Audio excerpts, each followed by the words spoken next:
नमस्कार, मी डॉक्टर श्रद्धा चांडक, केपॉन्ड hospital, paediatric haemato oncologist and immunologist, Chhatrapati Sambhajinagar. Cancer chemotherapy चालू असताना आहार कसा असावा, काय खाल्लं पाहिजे?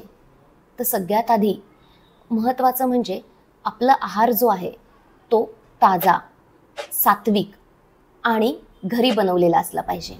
दुसरी गोष्ट, हाय प्रोटीन आणि हाय कार्बोहायड्रेट डाएट. जसं आपल्या आहारामध्ये वरण, भात, पोळी, भाजी, स्वच्छ धुतलेल्या पालेभाज्या आणि अन्न जे आहे ते व्यवस्थित शिजवलेलं पाहिजे.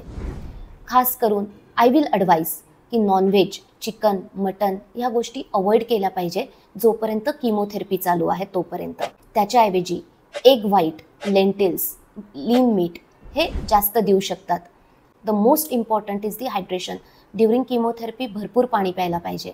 कधी कधी किमोथेरपी चालू असताना पेशंटला खूप मळमळ होते, तर मग अशा वेळेस टोस्ट किंवा एखादं बिस्किट हे आपण खाऊ शकतो, पण बिस्किट जास्त अवॉइड करणं गरजेचं आहे.